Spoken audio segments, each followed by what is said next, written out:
¿Qué tal? Un saludo a todos los que tienen la oportunidad de ver este video. Después de un tiempo nos hemos encontrado nuevamente para poder analizar la columna de César Hildebrand, de la revista Hildebrand en sus 13, de su columna que se llama Matices, ¿no? Ahora esta columna se llama Movadef en Palacio. Como ya sabemos, las circunstancias políticas en el Perú están más candentes que nunca, ¿no? Parecía que luego de las elecciones pasadas las cosas iban a calmar un poco, pero parece que no. Parece que las cosas, en vez de calmarse, se están agudizando más y se están complicando más. Ya no solo son los actores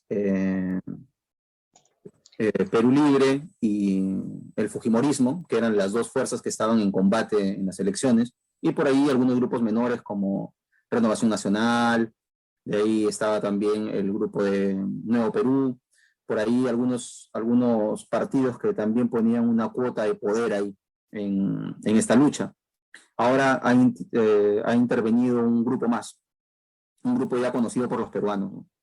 Unas palabras que parecen venir de otros tiempos, unos lemas, unas consignas, unos nombres, unos datos informativos, notas de prensa, atestados policiales, videos, música de viejos recuerdos que parecían olvidados.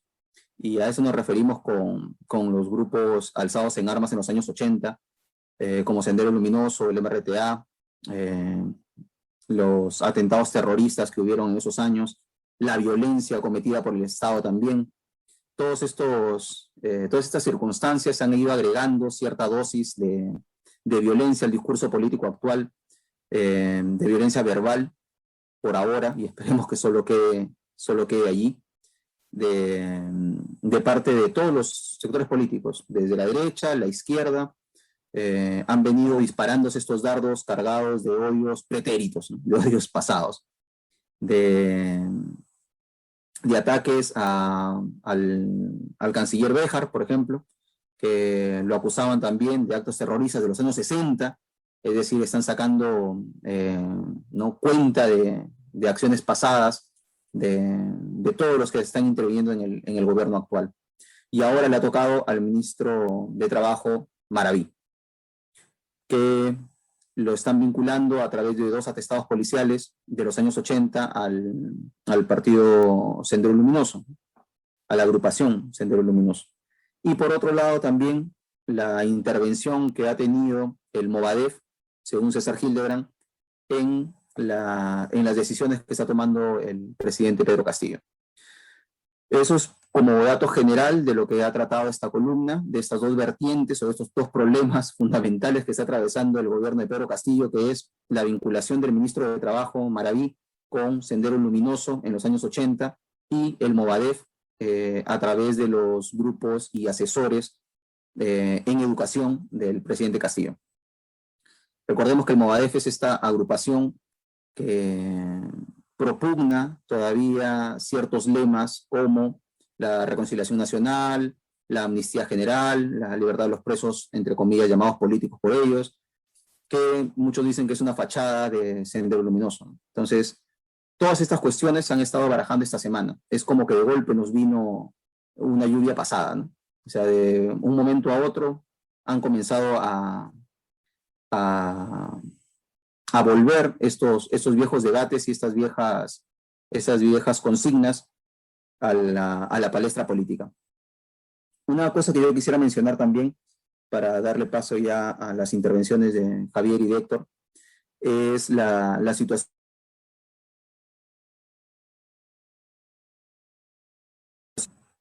de falta de timón, de falta de rumbo que estamos teniendo actualmente con el gobierno de Castillo, ¿no? El presidente Castillo.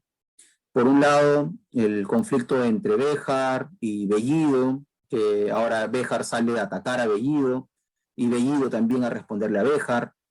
Béjar atacando a Castillo, diciendo que el 50% de los funcionarios que está llevando Pedro Castillo son sus familiares y gente del partido. Entonces, se ve pues endeble, ¿no? Se ve que se armó un gabinete improvisado y cuando han tenido que sacar a alguien, sacaron al chivo expiatorio, ¿no? Sacaron a Béjar, lo sacaron por la ventana, con zapatillas, así no se puso los zapatos, lo sacaron en zapatillas, así como llegó a la juramentación, y lo sacaron más rápido que inmediatamente, ¿no? O sea, el primero que voló fue Béjar. A nadie le dolió también porque no era de Perú Libre, así que era prescindible del gabinete. Pero ahora vemos que también hay un problema con Maraví, ¿no? O sea, Maraví no es Béjar. O sea, se ve que Maraví tiene más fuerza y más peso que el pobre Béjar, ¿no? Que el pobre viejito. ¿Por qué? Porque si bien es cierto, hace unos días Guido Bellido, el premier, ha salido a comunicar que le había solicitado la renuncia a Maraví, al ministro de Trabajo. O sea, el premier le solicita al ministro de Trabajo su renuncia. Y el ministro de Trabajo le dice, ¿sabes qué? A ti no te tengo que responder nada, compadre. Si yo renuncio es porque quiero, tú no me pides nada. O sea, una falta total de poder del premier. O sea, el premier está pintado. El premier le pide la renuncia y el otro le dice, ¿sabes qué? A mí me da igual que me la pidas. Yo le respondo al presidente. O sea, tú eres un payaso. En pocas palabras. Lo ha dejado sin piso, luego ha salido Bellido a decir, sí, yo le pedí la renuncia, pedí la decisión de él. Entonces, ¿para qué le pide la renuncia? Cuando se pide la renuncia es porque la otra persona evidentemente te tiene que dar la renuncia, ¿no? Pero se aferra al cargo y imagino que hay grupos de poder más fuertes ahí dentro, ¿no? Es una situación anómala. Por otro lado, el congresista Bermejo de Perú Libre ha salido a atacar al canciller. Si bien es cierto, salió Béjar y ahora está Maurtua como canciller, ahora Bermejo, que supuestamente es el gobierno de Perú Libre, ataca al canciller. O sea, es una lucha de todos contra todos. O sea, parece que la frase esa de que ahora en esos momentos el gobierno es un cajón desastre, ¿no? O sea, adentro vas a encontrar tijeras, alfileres, vas a encontrar de todo. Todo objeto punzocortante vas a encontrar dentro de esa cajita. O sea, ahí el que mete la mano, de hecho, va a salir lastimado, ¿no? Y vemos que las pullas están pues por todo lado en el gobierno actual que hasta ahora no se llega a sentar. Es así como la selección peruana, ¿no? Los 15 primeros minutos de la selección son así. Nunca termina de asentarse. Llegan, empieza el partido y nadie sabe dónde está, todos pierden la pelota. Así está la situación política actual en el Perú. Mientras el dólar se dispara, los productos de primera necesidad también. Parece que estamos más perdidos que nunca, ¿no? Bueno, eso sería la primera intervención y ahora sí le doy pase a Héctor. Gracias, César. ¿Qué tal? ¿Cómo estás? ¿Cómo estás, Javier? Un saludo también para todas las personas que lo pueden estar viendo. Sí, pues empiezan a suceder estas cuestiones que más o menos algunos avisoraban, ¿no? Desde ya la época de las elecciones, ¿no? Sabemos que digamos, un 50% del país que pues era detractora pues del posible gobierno de Castillo, siempre, digamos, uno de los principales argumentos que ponía era de que ellos estaban muy vinculados al terrorismo. Y en ese momento, bueno, siempre se defendía a Castillo diciendo que él no tenía absolutamente nada que ver con el terrorismo. Le quiso poner pues paños fríos a esto, ¿no? Después, incluso el mismo primer ministro Bellido muchas veces ha dicho que no, que él no tiene nada que ver con el terrorismo, ni estos grupos, ni nada. Pero cuando la verdad se hace tan evidente, pues ya no existen frases que puedan ocultar las cosas como son, ¿no? Entonces se está viendo que en realidad sí, o sea, sí tienen vínculos, más que todo con el Movadef, ¿no? Sí existen esos vínculos, creo que ya podemos constatarlo completamente. Y como dice Hildebrand, ¿no? De todas maneras, eso no, creo que no nos debe llevar a decir algo así como que, pucha, mejor hubiera salido Keiko. Creo que no, ninguno con dos dedos de frente podría llegar a decir eso, pero sin embargo esto definitivamente sí es un problema, ¿no? Ahora, habían algunos otros que incluso decían, ¿no? Puede ser de que Perú Libre tenga algún contacto con lo de Movadef, pero esto no va, digamos, mm, esto no va a influenciar demasiado porque el Congreso los va a tener bien controlados y los va a poder vacar y les va a poder ejercer la presión que se les debe hacer, ¿no? Sin embargo, es muy complicado, es bien delicado todo este enfrentamiento entre ejecutivo y legislativo, ¿no? Porque estas formas en que se ataquen puede traer consecuencias graves, ¿no? Es decir, andar jugando con las vacancias y con las cuestiones de confianza hace pues que no haya mucha estabilidad política y eso siempre va a ser perjudicial, ¿no? De todas maneras va a ser perjudicial eso. Entonces, hemos llegado a un punto en que se ve pues esta cuestión, por ejemplo, en el ministro de Trabajo, ¿no? Que todas las evidencias, digamos, o por lo menos indicios, todos los indicios direccionan a que sí, pues él ha participado activamente, ha cometido delitos y todas estas cuestiones, ¿no? Entonces, eso hace de que el panorama se ponga en realidad bastante complicado, ¿no? Ahora, por ejemplo, también el papel de Castillo ante todo esto es un papel bien pasivo también, ¿no? O sea, se ve su falta de liderazgo también, ¿no? Tenemos un presidente que es una especie de marioneta, que no sabe bien qué hacer, se le ve muy inseguro, con mucha falta de autoridad, así como a Bellido se le ve la falta de autoridad, eh, pues Castillo es como si lo mandara a él porque él no quiere dar la cara, ¿no? Como si se quisiera esconder. Por eso hay una frase muy buena, ¿no? Que dice Hildebrand en el texto, ¿no? Que dice que Pedro Castillo es líder y rehén, ¿no?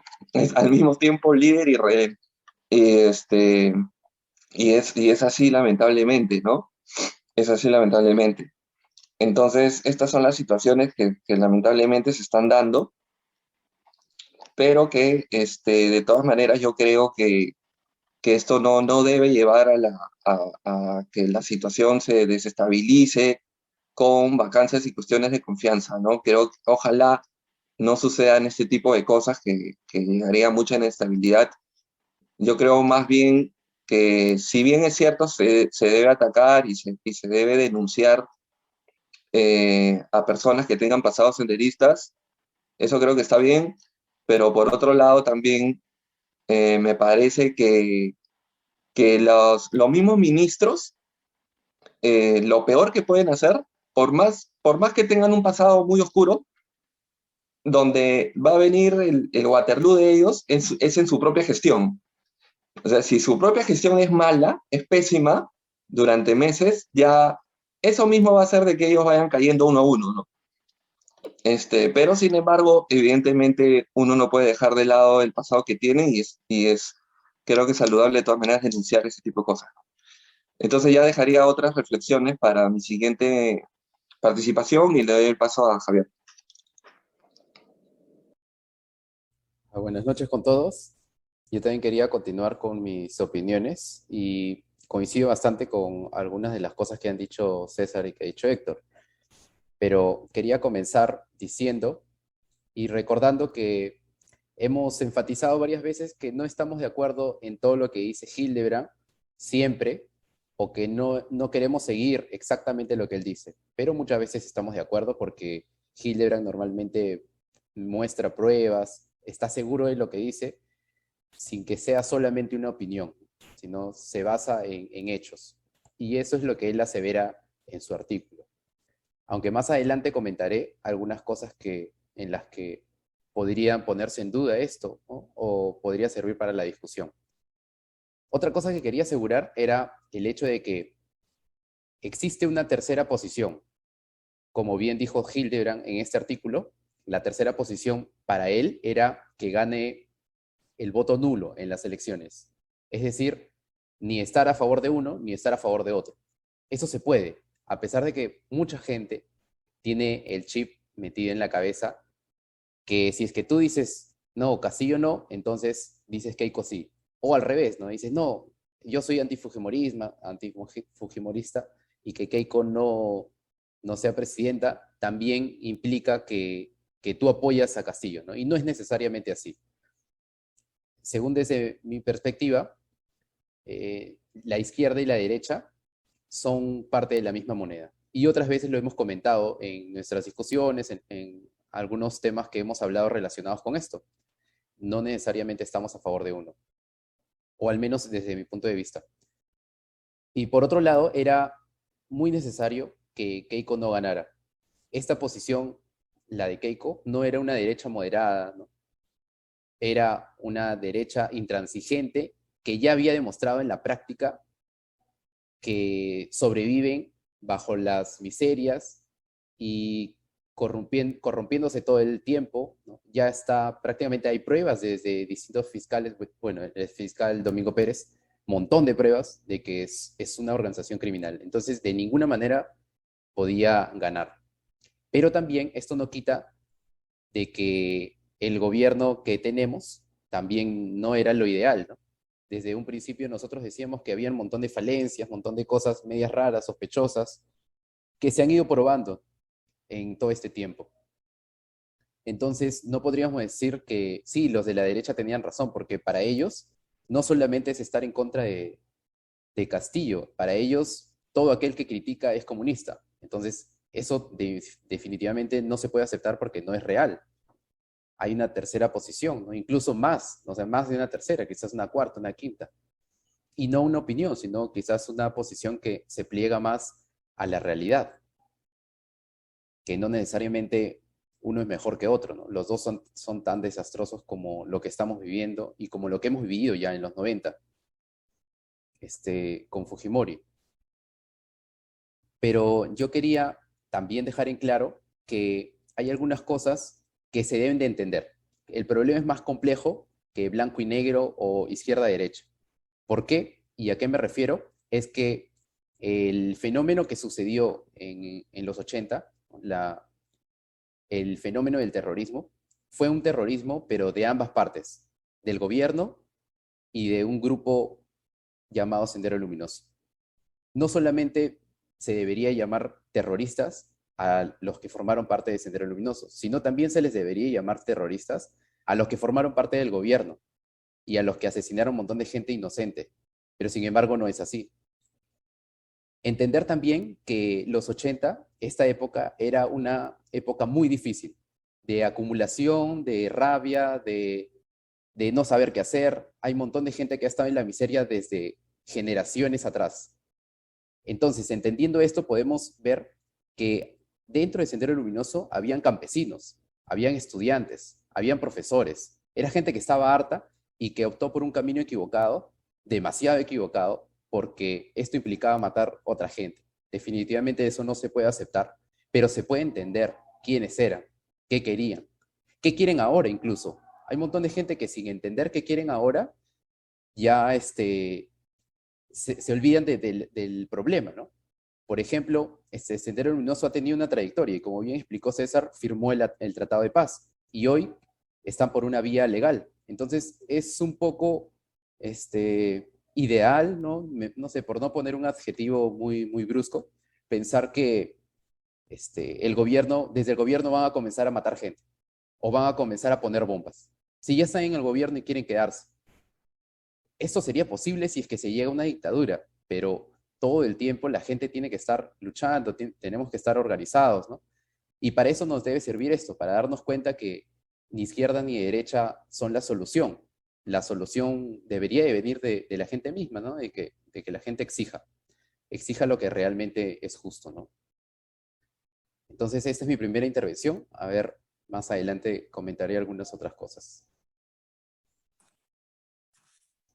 Bueno, para continuar con la línea de la discusión, y lo último que decía Javier, ¿no es cierto? La izquierda y la derecha son caras de una misma moneda, ¿no? Una misma moneda que se viene repitiendo una y otra vez. Entonces, la situación está en que la política, por lo menos en el Perú y quizá en Latinoamérica, está manejada por grupos de poder, por partidos políticos cada vez más pequeños. O sea, ¿cuántos militantes realmente activos tiene el Fujimorismo y tiene Perú Libre?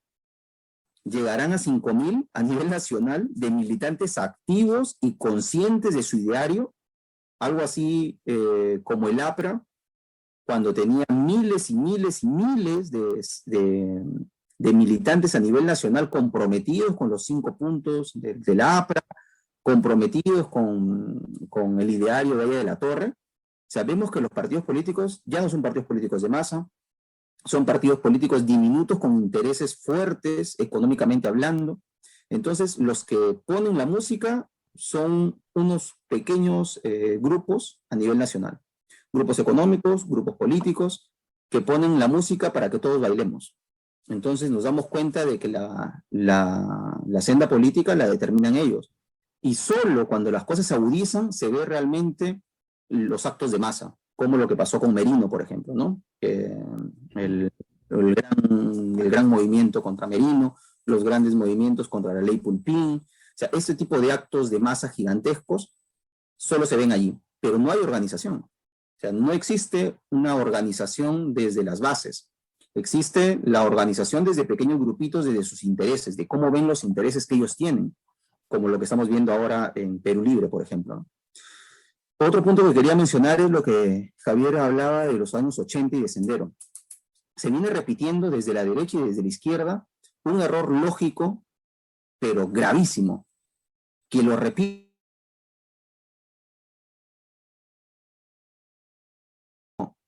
Tú eres muy joven. Yo nací en el año 87. Entonces yo no podría hablar de los 80 porque no tengo uso de razón en los 80. Ese es el argumento más fuerte. Bermejo lo dijo el otro día a un periodista, que era un periodista joven. Le dijo, ¿cuántos años tienes tú para explicarte porque tú no has vivido esa época? O sea, el grado de estupidez, el grado de falta de raciocinio, de falta de lógica, de que su cerebro funciona de una manera incorrecta. Ahí ya vemos que es un tema de engranaje cerebral. Es un tema de sinapsis neuronal, un tema de lógica, un tema de silogismos, un tema de falacias. Es un tema ya que es difícil pues cambiarlo, ¿no? Hay periodistas que repiten lo mismo. Aldo Mariátegui, la otra que estuvo en RPP también hace un tiempo, le escuché lo mismo, Patricia del Río, que decían esto. Ellos son muy jóvenes, no pueden entender lo que pasó en los 80. Es la estupidez, como vuelvo a repetir, más grande que se puede decir. Porque en todo caso no podíamos hablar de la Segunda Guerra Mundial. No podríamos ni siquiera mencionar la época del incanato. No podríamos hablar de Hitler ni del fascismo. ¿Por qué? Porque no vivimos en esa época. No podríamos hablar de Leguía ni de Velasco, porque tampoco vivimos en esa época. O sea, no significa que uno necesariamente tenga que vivir una época para poder hablar de la época. Para eso existe pues las ciencias históricas, la sociología, ¿no? O sea, existen ciencias para poder analizar eso. Y lo que decía Javier, para poder analizar los 80, tenemos una vasta información de libros, revistas, periódicos que podemos recoger para saber qué pasaba en esa época, y ahora más todavía con el Internet.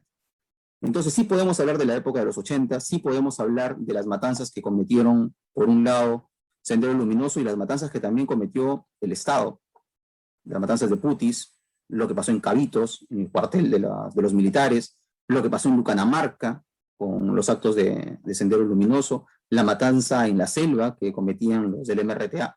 Entonces podemos hablar de eso, no podemos quedarnos callados simplemente porque no vivimos en esa época, o porque no nacimos en los años 60 o 70 para poder vivir los 80 ya con 30 años de edad, ¿no? Eso es por un lado. Luego también quería mencionar el tema un párrafo que menciona Hildebrand. Dice, y que ya habíamos mencionado también hace unos videos. Dice, pero hay que admitirlo, la derecha no ha tenido que moverse demasiado en estas semanas fatales para que el gobierno cometa los errores que ha cometido. Ya hace un tiempo también dijimos lo mismo, ¿no? Parece que la derecha se va a sentar a esperar que pase el cadáver de la izquierda, ¿no? No tiene que hacer nada. O sea, la izquierda sola se está dinamitando. El viejo concepto dinamitero, ¿no? Se están disparando a los pies, como lo que mencioné hace un momento, ¿no? O sea, Bermejo contra el canciller, luego Béjar, el ex canciller, contra Castillo, Castillo contra Bellido, Bellido contra Maraví, Maraví contra Castillo, Movadef con Cerrón, contra Cerrón, Cerrón contra Movadef. O sea, es todos contra todos y la derecha simplemente está mirando. Si la derecha fuera más inteligente, debería estar callada. Debería esperar que pase el cadáver de la izquierda sola por los mismos errores que viene cometiendo. Como un punto más que quería mencionar era Mm, Ah, el tema este de la gente equivocada, ya para terminar mi intervención. Por un lado se dice, roba pero hace obra, ¿no? Es la típica frase de casi siempre de la gente de derecha o del Fujimorismo, ¿no? Bueno, Fujimori robó pero hizo cosas, hizo obra. Pensamiento totalmente incorrecto, ¿no? Y pensamiento miserable, ¿no? De que déjalo robar pero que haga algo. Pero por otro lado también ahora estamos en las de la gente de izquierda. Hagan lo que hagan, no importa, porque es de izquierda y hay que apoyarlos. Hay gente tan obtusa que simplemente porque ellos son de izquierda y el gobierno supuestamente de izquierda hay que apoyarlo. Es así como la señora que su marido le pega, pero dice, bueno, me pega porque me ama, ¿no? O sea, hay que aguantarlo porque me ama. O el otro que le engaña a su mujer y dice, bueno, me engañó solo una vez, ¿no? Es el grado de miseria a las que nos han acostumbrado, creo, en los años 90, que la gente se está adecuando a ese tipo de pensamiento. Acá no importa que sea de izquierda, que sea de derecha el gobierno. El gobierno puede tener el tinte que sea, pero hay que reconocer las cosas que están haciéndose mal, ¿no? Y las cosas que también están haciéndose bien. Bueno, hasta ahora bien, casi nada, ¿no? Salvo por allí que mencionaron algo bueno, que a mí me entusiasmó un poco, que fue el tema de la filosofía, que iba a volver a los colegios, ¿no? Dijo casi, hay que volver la filosofía a los colegios.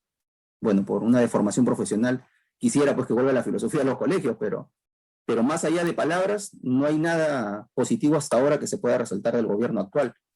Casi todos son cosas negativas. Y no solo porque el gobierno tenga el verbo del pueblo, el pueblo, y menciona cada rato del pueblo, significa que las cosas están bien. Yo creo que eso sería el último punto que quería mencionar. Listo, gracias. Sí, pues estas son las cosas que deja este texto, ¿no? Por ejemplo, con la cuestión del gabinete, creo que una de las formas en que un gobierno puede demostrar cierta flexibilidad, ¿no?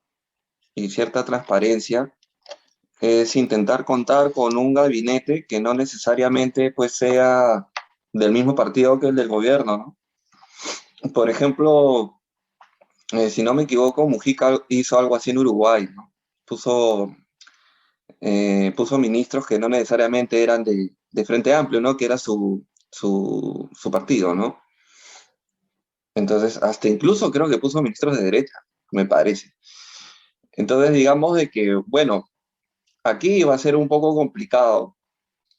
Imagínense, pues, que pongan ministros, pues, de Fujimori, ¿no? O de Hernando de Soto, o de partidos por el estilo, ¿no? Hubiera sido un poco complicado, pero al mismo tiempo, si se quiere ser maquiavélico, si ellos hubiesen sido maquiavélicos, podían servirse de eso, ¿no? Ponían, pues, no sé, pues, a Bartra, a Larreta, ponían, pues, hablando de Soto, en diferentes ministerios, pasaban 2 meses, como ellos no iban a hacer nada,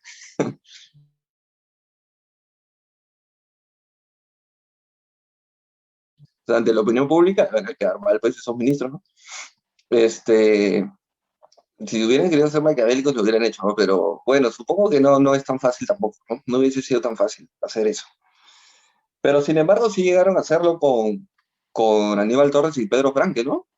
Pedro Franque, pues, viene a ser un elemento prestado de Frente Amplio. Aníbal Torres aparece más o menos como alguien independiente, en todo caso, ¿no? Porque Aníbal Torres siempre dijo, bueno, yo soy el asesor de ellos, pero yo no soy de Perú Libre, pues, caso. Entonces, y a pesar de que en la economía ha habido esta salsa de precios y todo, digamos que toda la opinión pública no se está yendo en contra de Franque necesariamente, ¿no? Este, y con Aníbal Torres también parece no haber mayor problema, digamos que todo se ha enfocado a este ministro de Trabajo, ¿no? Más que todo por su pasado, pues. Entonces, y así Bermejo ataque a Maduro, de todas maneras creo que la opinión pública no le está haciendo cargamontón a Maduro tampoco. Entonces, digamos, cuando aparecen estos ministros que no tienen un pasado muy oscuro, creo que la estabilidad gubernamental creo que se puede mantener, ¿no? pero si los del gobierno empiezan a utilizar elementos que tienen un pasado no muy bueno, no muy favorable, entonces van a haber estos problemas, ¿no?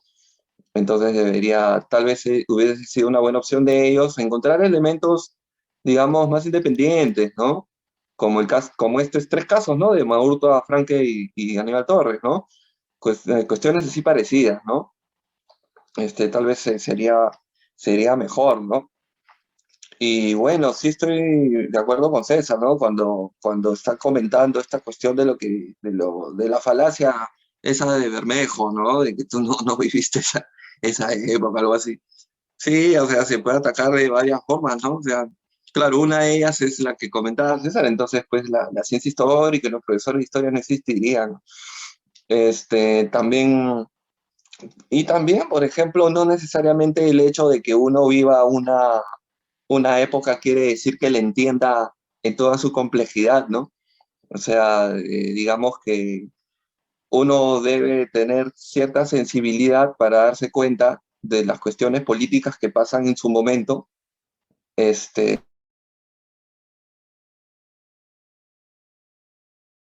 Y no creo que él nos dé un buen análisis de lo que está sucediendo ahora, ¿no? Y él ha vivido esta época, ¿no? Entonces, o en todo caso, si es cuestión de vivir en la época, entonces habría que preguntarle a Bermejo si todos los que vivieron en los 80 piensan igual que él, ¿no? Entonces, ¿qué significa vivir en la época, no? No significa mucho realmente, ¿no? El que entiende las cuestiones políticas y sociales de su época es el que investiga, el que se toma el trabajo de hacerlo y el que tiene cierta sensibilidad analítica para darse cuenta de las cosas.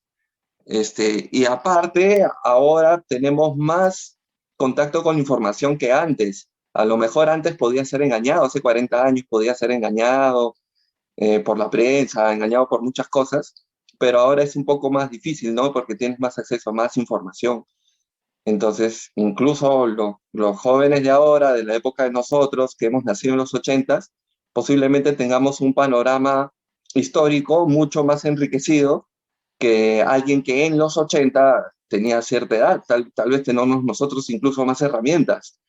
Entonces, es una falacia gigantesca la que está diciendo Bermejo, ¿no? Que ya conocemos él que es así, ¿no? Es mucho de utilizar falacias, ¿no? Entonces, bueno, si ese sería mi último comentario, ya le daría el pase a Javier.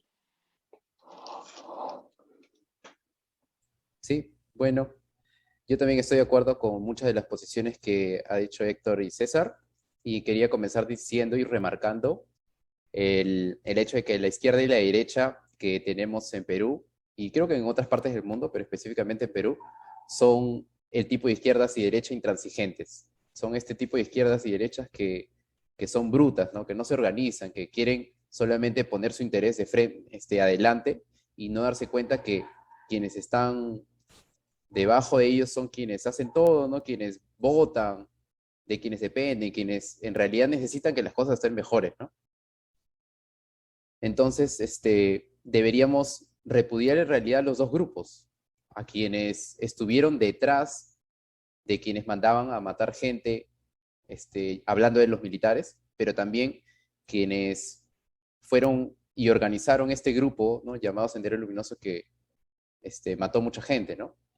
Pero también deberíamos entender en qué están ahora, quiénes son y qué piensan, cómo surgieron y lo que es necesario para hacer aquí en Perú para el bienestar de todos, ¿no? Y no el beneficio de estos grupos que al final se sirven de la gente, de las creencias, de lo que la gente llega a recepcionar para poder captar votos y tener el poder y hacer lo que les da la gana, ¿no? Porque por un lado hemos tenido ejemplos de Fujimori mismo, con Alan García, todos los gobiernos que hemos tenido ha sido gente que ha querido de servirse la torta para ellos, nada más, ¿no? Y dejar migajas, por hacer una analogía, ¿no?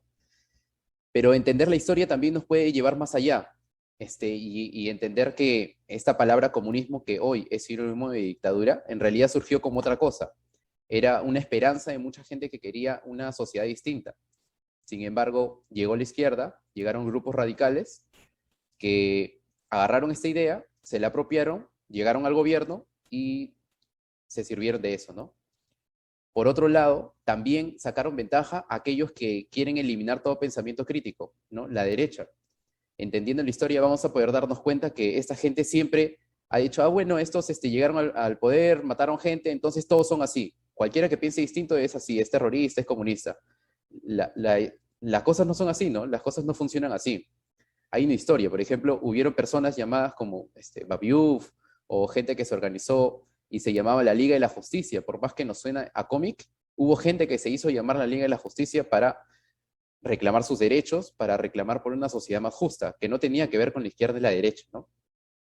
Todas estas ideas han sido deformadas y me parece que una situación tan crítica como la que vivimos podría servir para tratar de investigar en qué estamos, qué podría ser lo mejor para todos, ¿no? Y sin discriminar, sin defender a un grupo, sin adorar símbolos, sin seguir a quienes tienen distintos intereses que los nuestros, que es a los que nos han acostumbrado, ¿no? Toda la gente piensa que sale alguien a hablar y porque habla bonito, me puede convencer a otros, los demás son brutos y al final, funciona así, ¿no? Sí, convencen gente, nos convencen a nosotros mismos quizás a veces, quizás algunas ideas que nosotros tenemos por emoción pueden estar equivocadas, ¿no? Y lo último que quería decir era remarcar que en el gobierno se tiene que reconocer que todo está de cabeza, ¿no? No hay gente inteligente, no han podido llevar a cabo lo que prometían para la gente.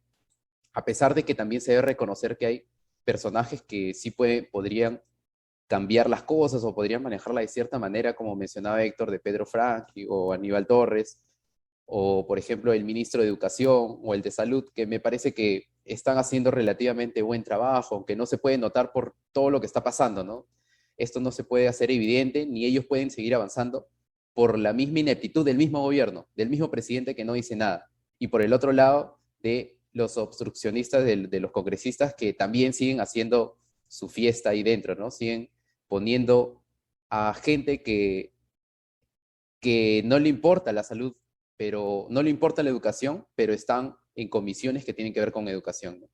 Gente que no le importa que la gente siga desarrollando su pensamiento crítico, abierto, analizar la realidad, no les importa, pero sin embargo están ahí.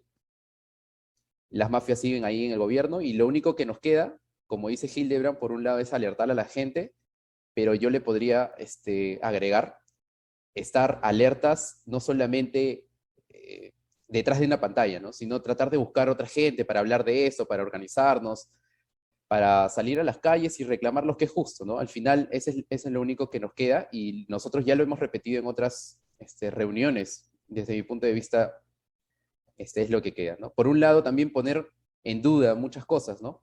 Por ejemplo, lo último que quería decir era que el tema de Vladimiro Montesinos, por ejemplo, de que fue llevado a otra cárcel, según Hildebrand dice que esto fue por Pedro Frank, no, por Castillo, que Castillo tuvo que ver, pero hay otros periodistas independientes como Curwen, no sé si lo conocen, pero él también mostró documentos que decían que la Marina tenía esto planeado, ¿no?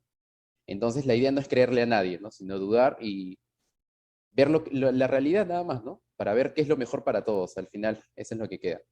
Bueno, con estas ideas creo que nos vamos despidiendo y nos veríamos la próxima. No sé si tienen algún último comentario, César, Héctor.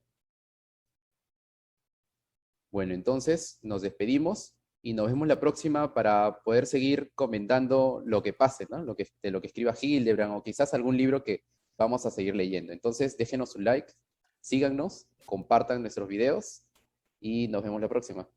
Chao. Chau, chau.